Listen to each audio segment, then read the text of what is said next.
Indonesia termasuk negara yang terletak di Asia Tenggara. Negara-negara di Asia Tenggara memiliki sebuah organisasi loh yang bernama ASEAN. ASEAN adalah singkatan dari Association of Southeast Asian Nations, yang artinya Perhimpunan Bangsa-Bangsa Asia Tenggara atau Perbanan.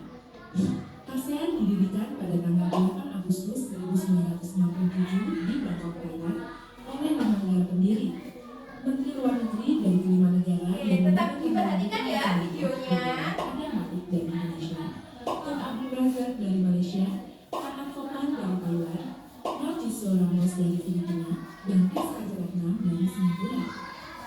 Selanjutnya, 6 negara lain juga ikut bergabung menjadi anggota ASEAN, yaitu Brunei Darussalam, Vietnam, Laos, Myanmar, Kamboja, dan yang baru saja bergabung pada tahun 2022 ini adalah Timor Leste, sehingga total anggota ASEAN saat ini adalah 11 negara.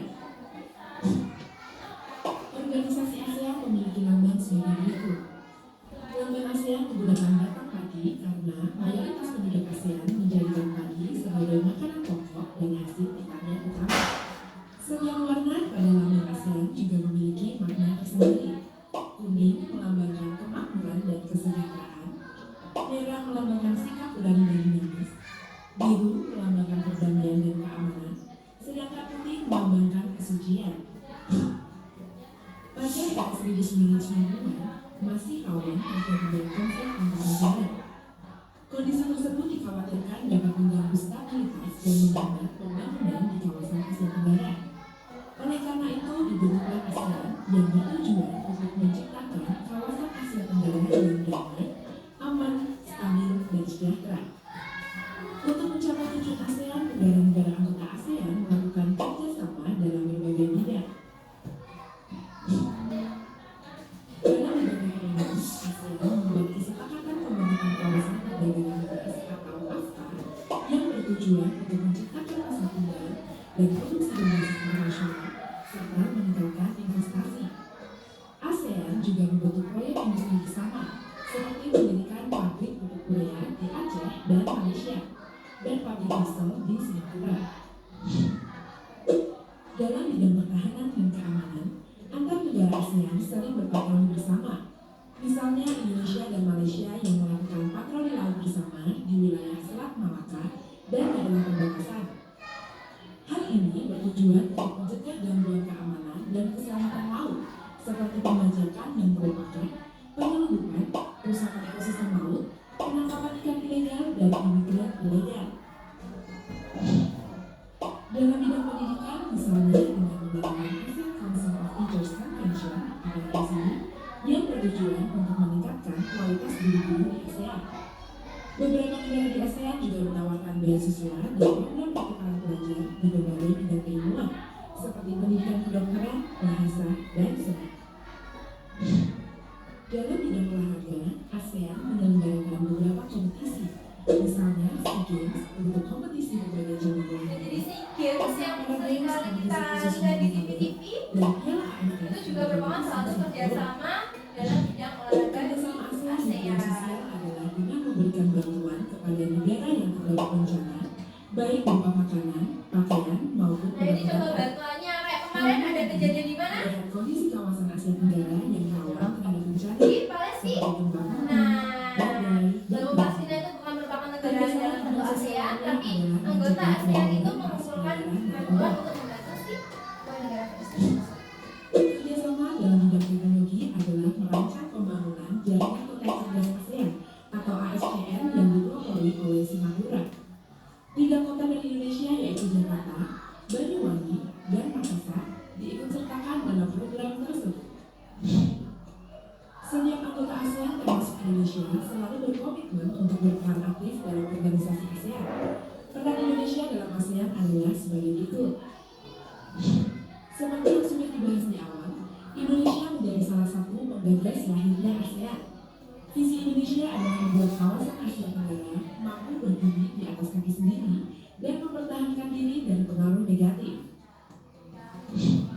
Indonesia menjadi penyelenggara konferensi tingkat tinggi atau KTT ASEAN pertama yang dilaksanakan pada 23 sampai 24 Februari 1976.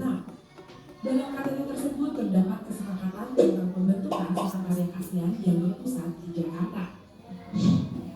Indonesia juga pernah berperan sebagai perantara konflik antara Kamboja dan Vietnam.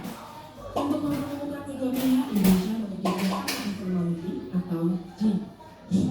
Dalam upaya mengatasi kejahatan, kekerasan, dan konflik di ASEAN, Indonesia memberikan gagasan untuk membentuk Komunitas Keamanan ASEAN atau KSC. Dalam bidang olahraga, Indonesia akan menjadi tuan rumah untuk SEA Games, ASEAN Para Games, dan Piala AFF.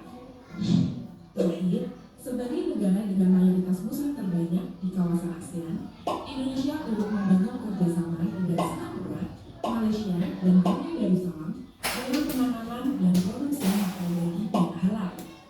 Salah satu tujuan program ini adalah mempermudah wisatawan muslim menemukan makanan halal saat berwisata di negara-negara Asia Tenggara. Bagaimana teman-teman? Nah, jadi itu adalah video singkat tentang ASEAN, tentang peran Indonesia dalam kerjasama di berbagai bidang ya. Jadi tadi ada bidang apa aja? Coba sebutkan. Olahraga, terus ekonomi, pangan, untuk yang halal tadi, terus apa lagi? Teknologi, terus sosial budaya ada tidak? Ada. Dari berbagai bidang yang telah disebutkan di video ini, menurut kalian yang paling menarik itu bidang mana? Teknologi. Kalau Mas Javi, menurut Mas Javi yang menarik yang mana? Olahraga, sosial budaya atau olahraga? Mas Javi kan biasanya kayak suka banget sama budaya nih. Lebih ke budaya atau olahraga? 50-50, jadi dua-duanya boleh. Nah, jadi ada satu hal yang menarik, itu Indonesia itu juga merupakan pendiri ASEAN. Yang namanya Bapak Adam Malik itu merupakan salah satu pendiri ASEAN. Jadi yang mendirikan organisasi yang bernama ASEAN itu Bapak Adam Malik dari Indonesia. Tadi berapa pendirinya ASEAN? Ada berapa? Ada berapa? Lebih keras? Iya, 5. Tepuk tangan tuh, Mbak. Kira. Oke, benar. 5. Yang pertama ada Bangkok, Thailand, Indonesia, sama mana lagi? Malaysia sama? Oke. Nah, jadi dalam SEA Games juga Indonesia apa itu menjadi tuan rumah ya. Jadi kalau jadi diam-diam itu bukan diam-diam. Jadi yang perlu kita ketahui bahwa Indonesia itu di dunia luar itu juga sangat terkenal. Salah satunya itu tadi berkontribusi untuk membuat makanan halal. Jadi biar di tiap-tiap negara ada juga makanan halal. Jadi nanti kalau kita jalan-jalan ke negara Hong Kong, walaupun negaranya bukan mayoritas Islam, kita bisa menemukan makanan halal. Kalau kita mau jalan-jalan ke mana? Ke Singapura, kita juga menemukan makanan halal. Nah, selanjutnya kan tadi awal kan sudah bahas tentang sosial budaya. Jadi kalau terkait sosial budaya, bidang sosial budaya, kerjasama Indonesia dalam bidang sosial budaya, salah satunya itu dalam kegiatan tari-tari, seperti itu, dalam kegiatan budaya, perwayangan. Jadi Indonesia mengenalkan berbagai budayanya ke negara-negara lain, lalu melakukan seperti pertukaran pelajar, seperti mendatangkan orang dari luar untuk belajar, mengenal kultur, mengenal budayanya di Indonesia, dan sebaliknya Indonesia juga bisa mengenal budaya-budaya di luar. Tujuannya buat apa? Tujuannya agar budaya, karena yang namanya budaya itu yang pastinya yang sudah mendarah daging di Indonesia. Kadang ada beberapa budaya yang sudah hampir dilupakan. Nah, tujuannya agar budaya itu tetap terjaga. Jadi gitu. Nah, ada yang mau ditanyakan nggak setelah melihat video ini? Tidak ada yang ditanyakan? Kalau tidak ada yang ditanyakan, tadi saya bagikan bahan ajar tema apa? Subtema 1 tentang yang kita bahas hari ini. Nah, kalian bisa membaca-bacanya. Di situ ada materi-materi yang akan kita pelajari pada pembelajaran kita pada pagi ini. Nah, selanjutnya akan saya bagikan, karena tadi kita sudah membahas tentang kerjasama Indonesia dalam bidang sosial budaya di ASEAN ya. Jadi saya minta kalian untuk mengerjakan lembar kegiatan satu. Jadi kita akan belajar tentang ini. Kita mencari apa itu sosial budaya. Jadi ini dibaca dulu teksnya, lalu dijawab ada 1, 2, 3, ada 5 pertanyaan terkait kerjasama Indonesia di ASEAN dalam bidang sosial budaya. Ini salah satu pengaruh, salah satu keikutsertaan Indonesia dalam bidang sosial budaya di ASEAN. Jadi menurut Hillary Clinton promosikan angklung ke dunia. Jadi angklung itu sudah mendunia, gak hanya di Indonesia saja. Sudah pernah lihat angklung? Ada yang belum pernah lihat? Kalau yang belum pernah lihat, nanti kamu sudah lihatkan angklung. Jadi angklung itu merupakan salah satu alat tradisional yang menghasilkan sebuah suara dan nadanya. Jadi angklung itu, jadi nggak harus kita, jadi angklung juga bisa. Ini sudah bagikan ya, bisa dikerjakan. Kalau bingung boleh bertanya, jangan lupa diberi nama. Biar apa? Biar misalnya tahu ini pekerjaannya siapa. Hanya 5 soal, dibaca dahulu.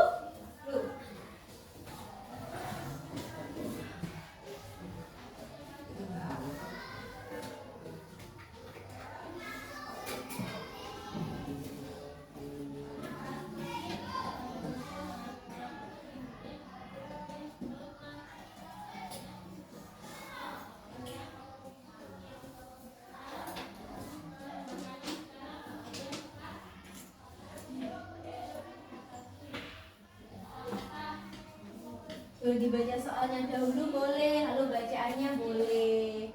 Mengerjakannya jangan asal, diperhatikan baik-baik. Kalau bingung bertanya, apa bertanya.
selain sumber belajar itu udah sediakan di belajarnya kayak gini.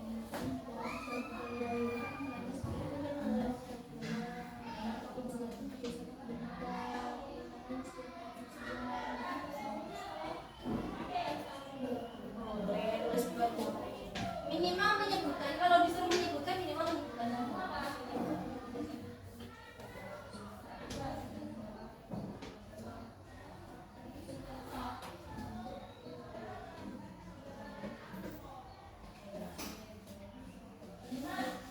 mau dulu dikerjakan nggak apa-apa, kalau yang sulit nanti dulu nggak apa-apa.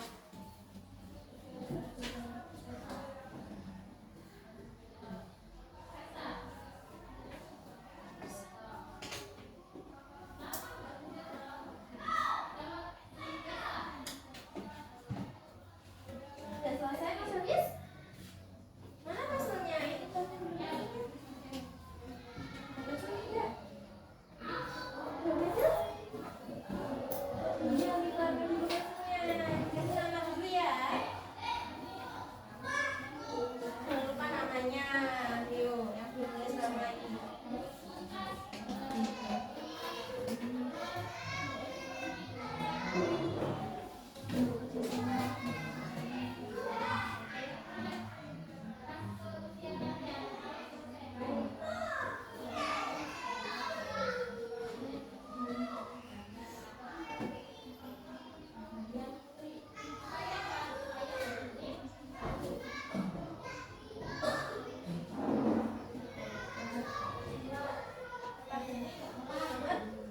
Nomor 5, sebutkan peran Indonesia dalam hubungan kerjasama dengan negara di Asia Tenggara di bidang sosial budaya. Jadi kamu sebutkan peran Indonesia. Tadi ini salah satunya ini mempromosikan angklung ke dunia, alias memperkenalkan alat musik angklung ke dunia. Terus apa lagi ini di Belahan Aceh juga ada penyelenggara acara regional gitu. Terus ini siapa kerjasama pendidikan gitu. Kalau diminta menyebutkan minimal menyebutkan dua.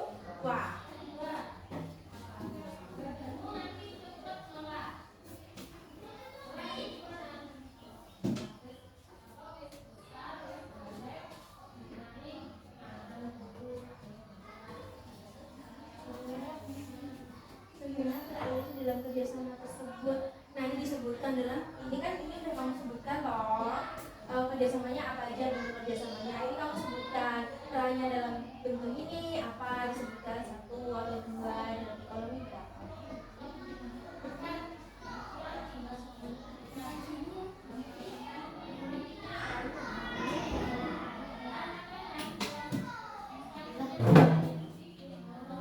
Gimana? Boleh. Jangan lama-lama lo ya. Gimana? Benar ya. Sip. Good. Gimana tadi tanya bingung? Kenapa yang bingung? Peran angklung dalam acara tersebut di sini Pak, angklungnya digunakan untuk apa? Angklungnya digunakan untuk apa?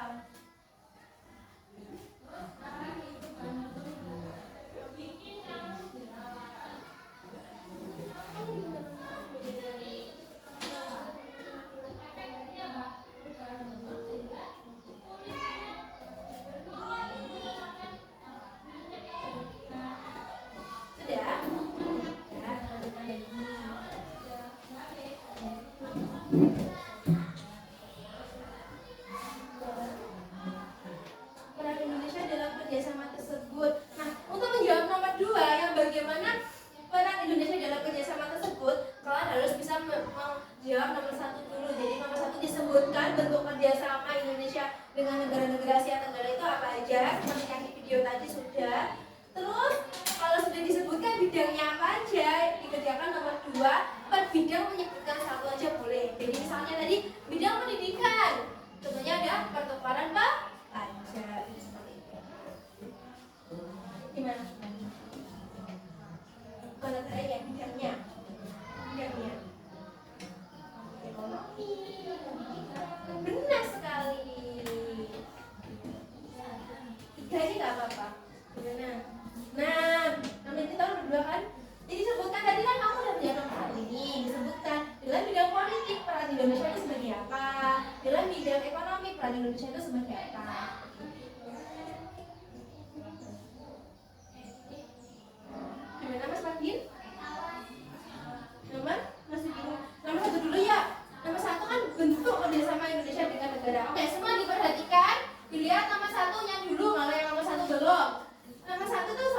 bagaimana bentuk kerjasama Indonesia dengan negara-negara Asia Tenggara di masa globalisasi ini. Nah, kalian sebutkan bentuk kerjasama. Bentuk kerjasamanya dalam bidang apa saja disebutkan. Minimal 2 bidang. Sudah kan menyebutkan bidangnya saja. Terus dikerjakan yang nomor 2 terkait bagaimana peran Indonesia dalam kerjasama tersebut. Yang dimaksud kerjasama tersebut itu kerjasama yang kalian sebutkan di nomor 1. Jadi tadi nomor 1 ini saya menyebutkan bidang pendidikan. Kalian sebutkan di nomor 2. Pendidikan sama dengan melakukan pertukaran pelajar. Jadi pertukaran pelajar itu salah satu peran Indonesia dalam kerjasama Asia Tenggara. Paham?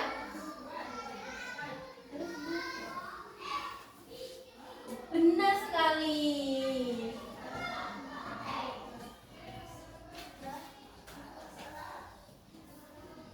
5 menit lagi ya.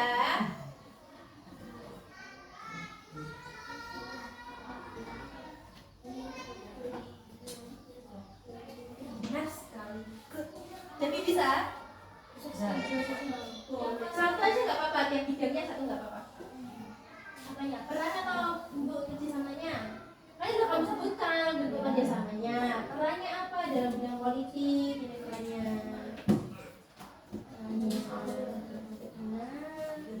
Itu boleh kalian belajarnya, boleh kalian garis bawahi, boleh tuh. Minimal 3. Nomor 1.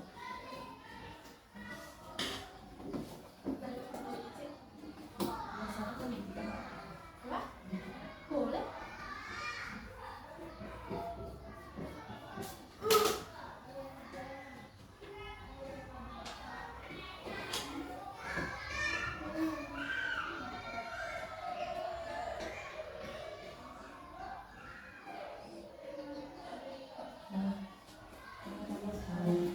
Disebutkan perannya. Iya, perannya. Peran itu maksudnya apa? Apa yang dilakukan Indonesia dalam bidang itu? Ya, dikumpulkan. Kalau sudah boleh dikumpulkan ya di band kayaknya Ustazah sini.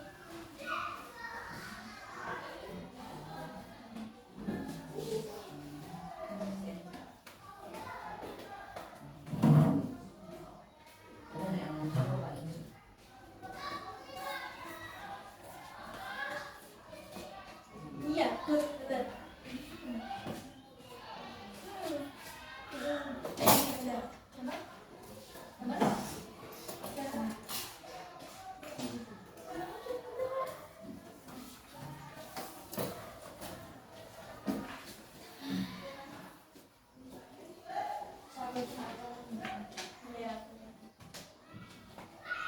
Sudah selesai menjelaskannya ya, 3 menit lagi.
Ayo Mas Hafiz, panggil Hafiz.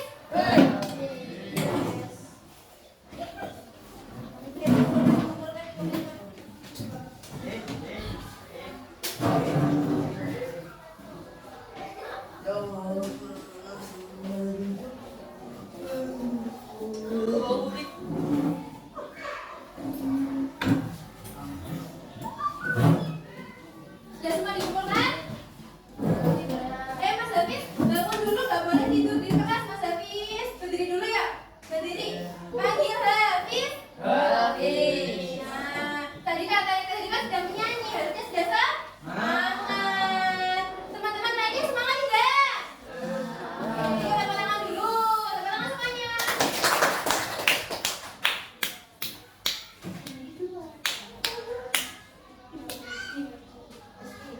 Oke. Nah, selanjutnya Ustazah mau mereview salah satu jawaban dari kalian. Ustazah pilih secara acak ini.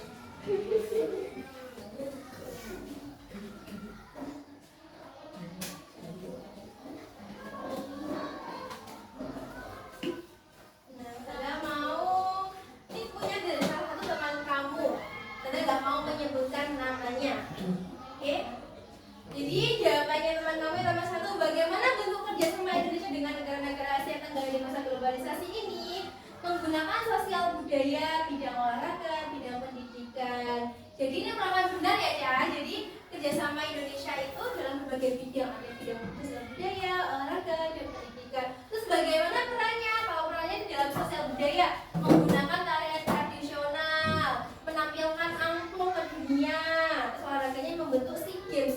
Lebih tepatnya ini sebagai tuan rumah SEA Games. Indonesia kan sebagai tuan rumah kan pernah kan ya dalam pendidikan, pertukaran belajar, beasiswa seperti itu. Terus bagaimana peran angklung dalam acara tersebut? Angklung tadi ini dalam acara Menlu Hillary Clinton promosikan angklung ke dunia. Ini angklung digunakan sebagai alat musik tradisional yang ditampilkan ya dalam acara makan apa ini? Acara ya pertemuan ke-44 Menteri Luar Negeri ASEAN. Jadi angklungnya itu ditampilkan, terus tamu undangannya gimana? Suka apa tidak?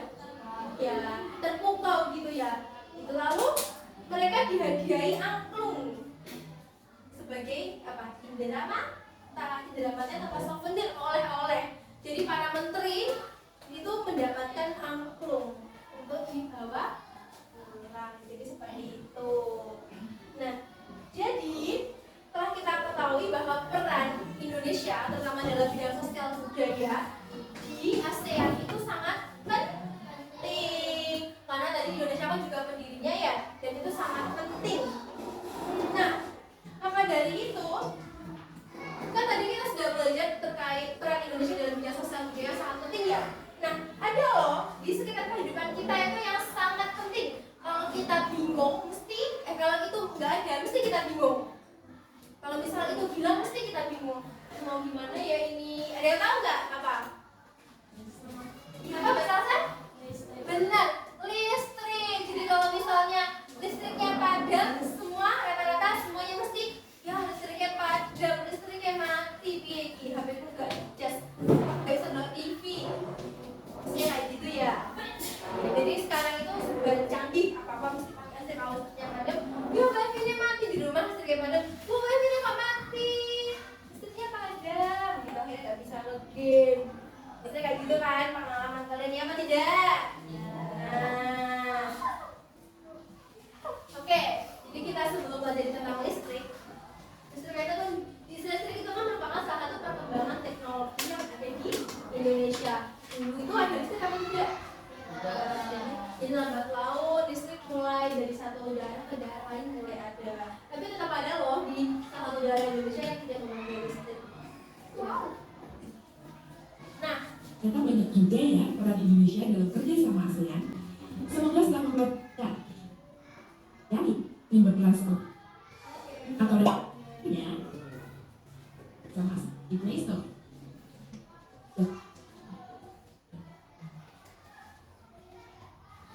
benar ya.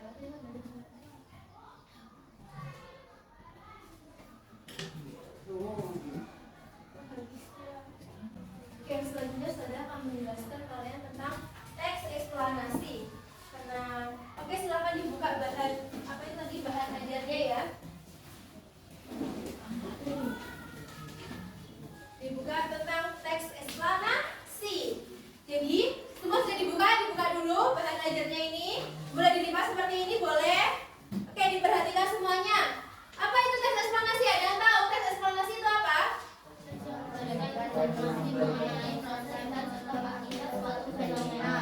Jadi teknik eksplanasi itu proses. Jadi yang menjelaskan suatu proses dan sebab akibat suatu fenomena. Apakah harus suatu fenomena sadar? Harus. Jadi kalau bukan fenomena itu tidak boleh ya. Karena ini teknik eksplanasi itu fungsinya memberikan pengetahuan. Nah, memberikan pengetahuan kepada pembaca. Yang pertama berikan pengetahuan. Jadi ini harus berdasarkan fenomena. Fenomena ini ada yang tahu nggak fenomena apa aja dan apa? Sosial dan alam. Contohnya fenomena sosial itu apa? Tawuran. Terus apa lagi? Iya, kecelakaan. Apa?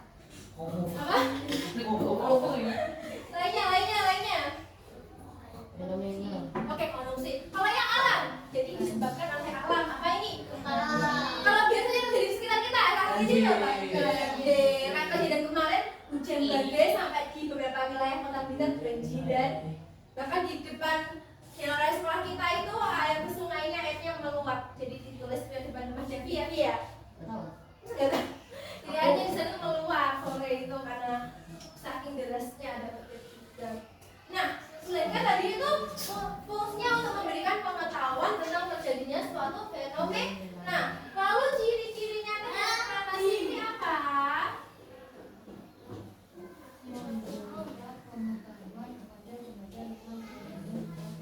Yang pertama, bersifat umum dan informatif. Ada yang tahu informatif itu apa? Memberikan informasi. Terus berisi proses. Setelah berisi proses, dia memiliki apa? Hubungan sebab akibat. Jadi kalau ada sebabnya mesti ada akibatnya. Contohnya, kenapa kok bisa terjadi banjir? Karena hujan deras. Jadi seperti itu. Jadi teksnya menjelaskan tentang hari ini tuh hujan banjir, hujan badai sehingga membuat air sungai meluap dan terjadi banjir ya. Terus memuat fakta. Jadi eksplanasi ini harus berdasarkan fakta.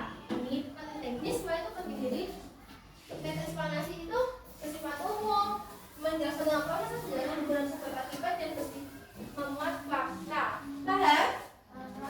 Nah, ada yang mau ditanyakan? Tidak. Nah, selanjutnya sudah berikan LKPD lagi. Tugasnya itu kamu baca teks eksplanasi ini, lalu mencari. Nah, jadi teks eksplanasi itu terdiri dari 3 paragraf. Apa itu 3 struktur? Yang pertama ada topik, yang kedua penjelas, yang ketiga penutup. Jadi nanti kalian setelah membaca informasi di sini itu ditulis topik masalahnya apa, penjelasnya apa. Boleh kalau tidak penjelas itu disingkat aja, terus dicari kesimpulan. Kesimpulan itu bisa di paragraf terakhir. Kalau topiknya itu paragraf pertama.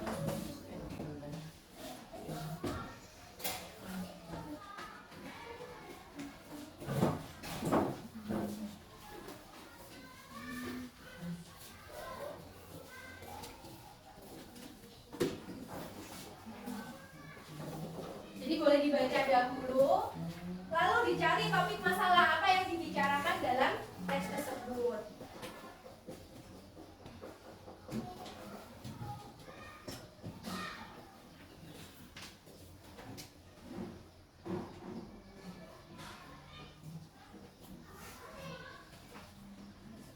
Baca terlebih dahulu.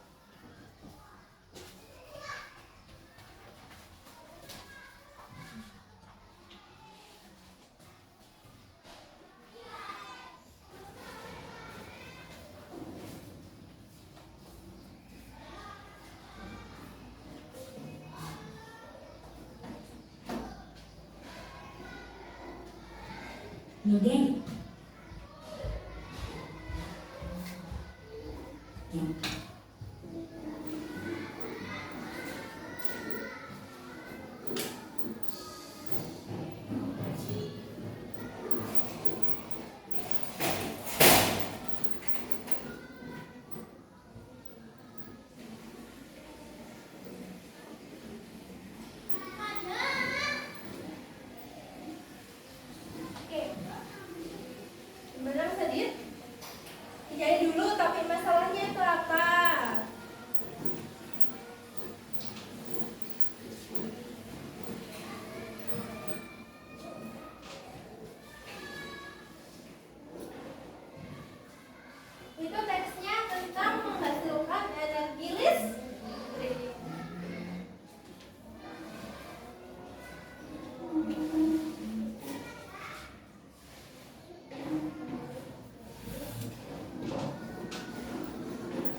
Jadi kan itu kan topik masalah, berarti apa yang menjadi masalah di situ, apa yang akan dibicarakan apa?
Singkat aja.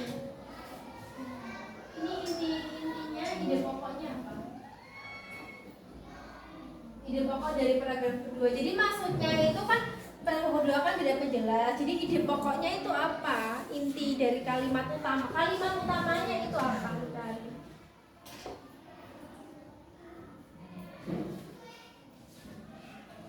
Jadi kan tadi teks eksplanasi itu ada strukturnya, ada 3. Yang pertama menjelaskan topik dari permasalahan, itu bisa berisi sebab, penyebabnya. Terus yang kedua dari penjelas, itu struktur yang kedua. Terus struktur ketiga itu kesimpulan dari penulis atau pendapatnya penulis terkait teks eksplanasi yang kedua.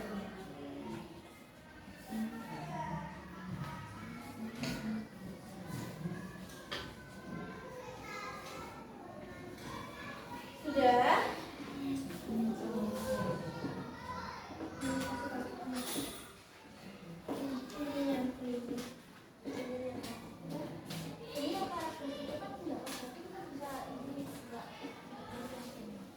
Itu semuanya harus dari ini harus dari berdasarkan teks eksplanasi ini. Ini kan pendapat penulis. Benar, tapi harus berdasarkan dari teks yang telah kalian baca itu.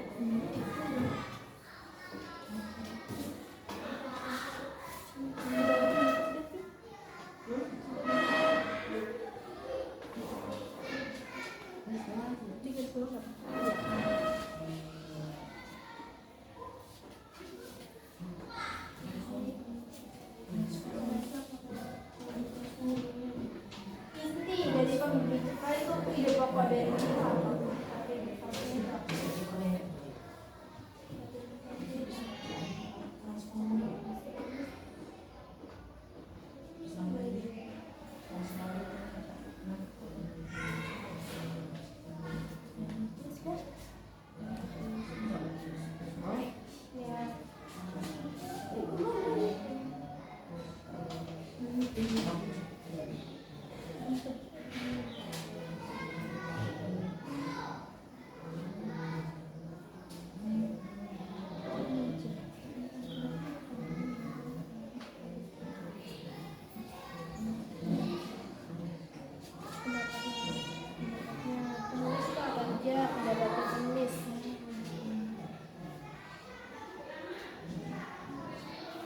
sudah?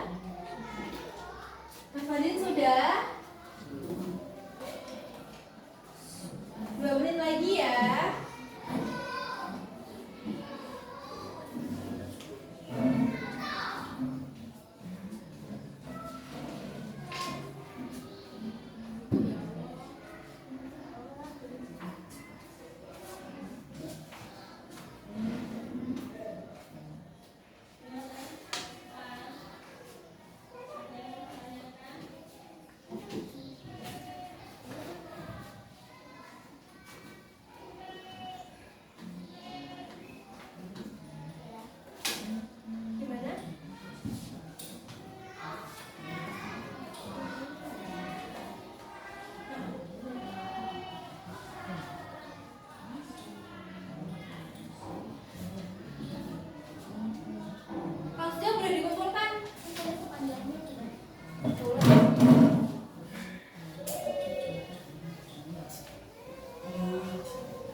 energi air, angin. jadi listrik itu bisa kita hasilkan, nggak tiba-tiba ada loh ya. Jadi karena beberapa alat jadi bisa dihasilkan. Nah, sekarang sudah minta Mas Javi untuk mempresentasikan hasil pengerjaan LKPD 2 ini. Ya silakan Mas Javi ke depan. Temanya mendengarkan loh ya. Ya boleh dibaca. Menghasilkan energi listrik. Ya langsung aja. Listrik memiliki peran penting Langsung aja. dalam globalisasi dan dapat ditentukan. Jawabanmu langsung aja. Ya dibuktikan hasil pengerjaan kamu. Anak kecil kan dari luar. Iya, jadi Listrik memiliki peran penting di era globalisasi ini. itu termasuk apa? Jadi dijelaskan. Kan ini kan tadi kan LKPD 2 itu kan kalau diminta untuk mengerjakan. Nah, jadi kalian akan menyebutkan topik masalahnya, disebutkan dong. Disampaikan ke teman-teman kamu. Menurut kamu topik masalahnya apa? Topik masalah dari ini itu apa? Yang kamu garis bawahi tadi apa? Topik masalahnya.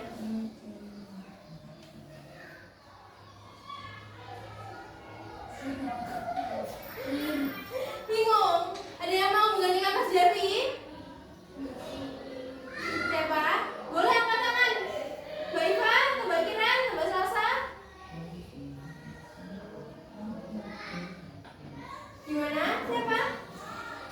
Ini disebutkan jadi topik masalah kamu. Paragraf 1 topik masalahnya apa? Yang kamu kerjakan tadi, yang kamu garis bawahi tadi, apa topik masalahnya?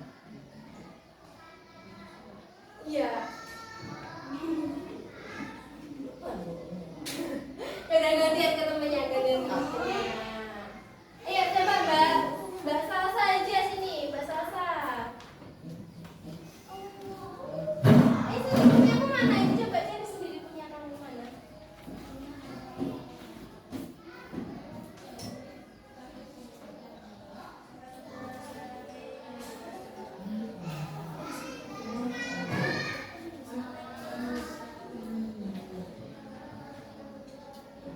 Ya, diperhatikan ya, didengarkan topik masalahnya. Adalah satu topik masalah. Listrik memiliki peran penting di era globalisasi. Tidak dapat dipungkiri bahwa globalisasi terjadi karena perkembangan teknologi di berbagai bidang yang didukung oleh peran listrik seperti sumber energi dalamnya.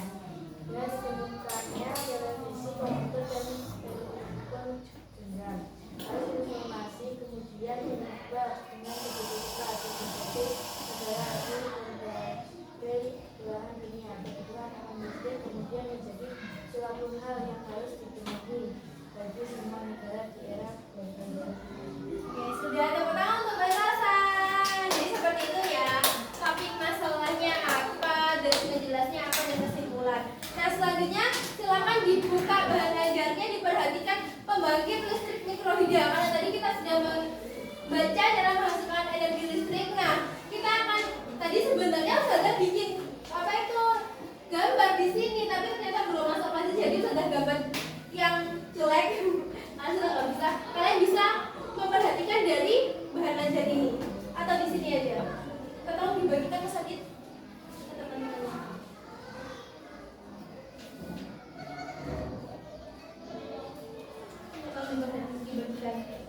Jadi pembangkit listrik mikrohidro itu apa?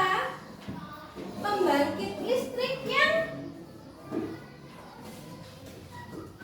memanfaatkan energi potensial dan kinetik dari aliran air. Jadi ini menggunakan turbin atau menggunakan dinamo. Jadi ini tuh biasanya bisa digunakan di sawah-sawah. Segera Mas Adit.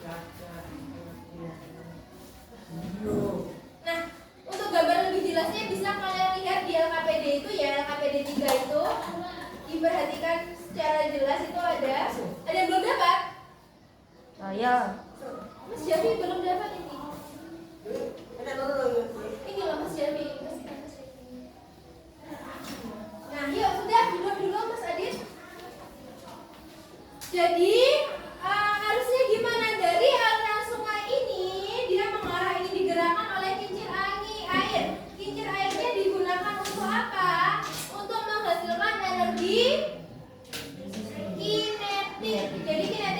tidak.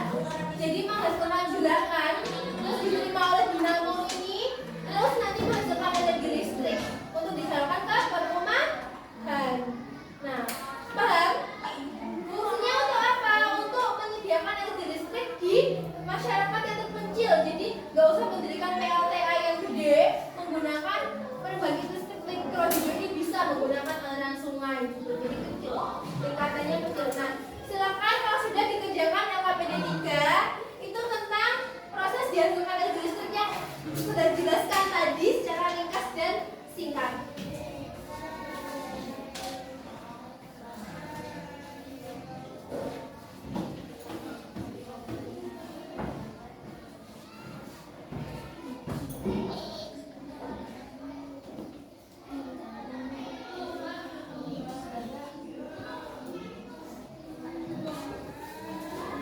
Itu materinya di sampingnya juga ada loh.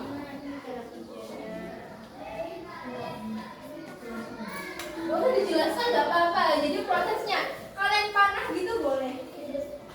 Jadi misalnya air, terus kemana airnya, terus sama apa ini diapakan, menghasilkan apa gitu. Jadi panah-panah tak boleh.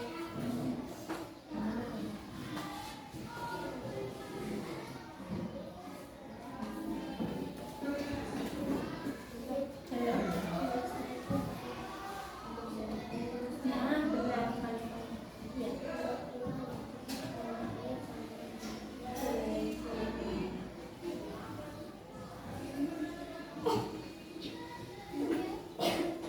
Nah, ya. Boleh dipanah, boleh ditulis angka, setelah kalian siapanya kalian.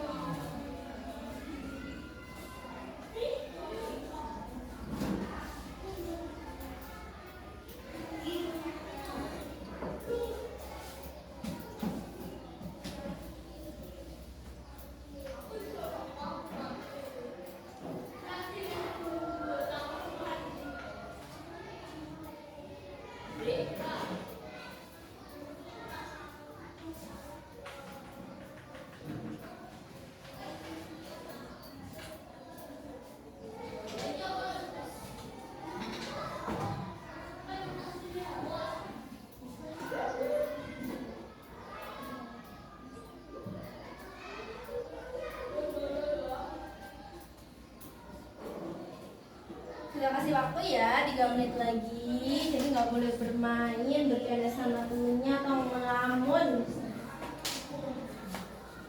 Sudah, ikut dulu. Kakak udah selesai, ayo teman lainnya. Dalam. Ya, ikut pintar.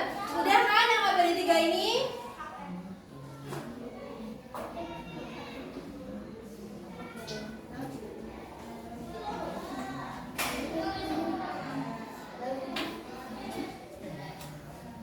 Gimana Mas Hafiz?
berani dan percaya diri maju ke depan untuk mempresentasikan hasil pekerjaannya. Oke, boleh kita dijawab. Jadi proses pengambilan dari teknik hidro itu pertama-tama pengambilan air yang dialirkan dari sungai atau saluran irigasi. Terus lalu air dari intake itu di bangunan penangkap air. Itu disalurkan ke pengenang melalui saluran ke bawah.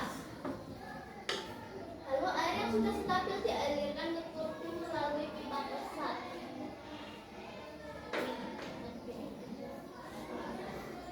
Terus air bertekanan tinggi memutar belah-belah turbin. Jadi ini ada airnya ya Mbak Iva ya, airnya memutar turbin. Jadi tadi siapa yang memutar turbin? Air.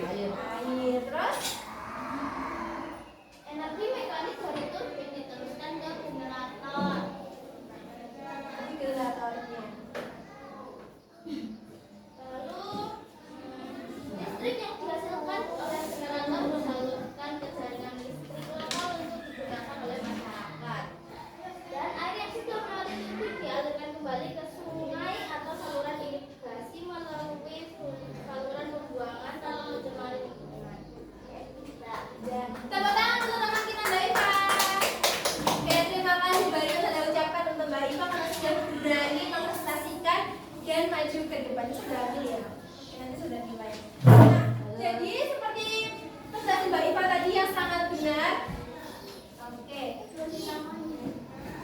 airnya ini yang dari aliran sungai ini masuk ke sini, terus ada sekolah pembawa. Jadi ini tuh jadi aliran sungai itu dibuat saluran. Jadi nggak benar-benar sungai yang tiba-tiba dikasih turbin, enggak. Jadi ada salurannya ini yang dibuat kemiringannya 25 derajat. Lalu ada kincir kincir airnya itu digerakkan oleh siapa tadi? Si air ya. Jadi misalnya airnya deras ya kincir airnya semakin deras. Lalu ada pipa pesat tutup and stop itu yang dialirkan ke turbin.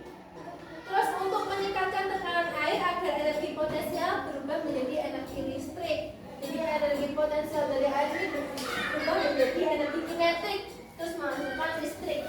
Jadi yang benar energi potensial berubah menjadi energi kinetik. Jadi menghasilkan gerak, terus disimpan di mana?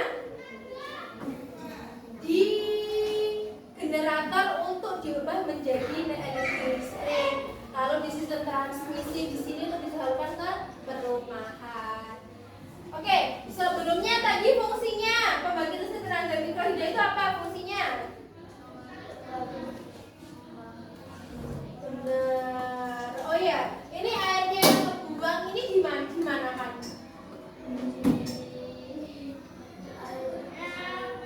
Ya, biasanya kalau biasanya itu ditaruh di sawah-sawah warga itu bisa. Jadi untuk irigasi itu apa? Pengairan. Jadi di sawah-sawah itu kan bisa pasti ada pengairan kan? Nah, itu salah satu fungsinya. Pembangkit listrik mikrohidro. Oke, alhamdulillah sudah selesai materi kita. Nah, untuk penutup saya berikan asesmen formatif. Ada 10 soal, silakan dikerjakan dalam waktu selesai. Keseluruhannya. 10 soal nanti kalau sudah silakan langsung dikumpulkan. Ini nggak boleh nyontek bahan ajar.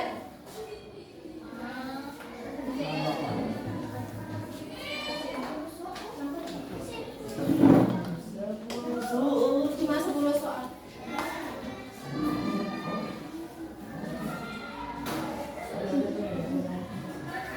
Nanti kalau yang sudah selesai langsung dikumpulkan ya. Nggak boleh tanya temennya, apalagi nyontek temannya.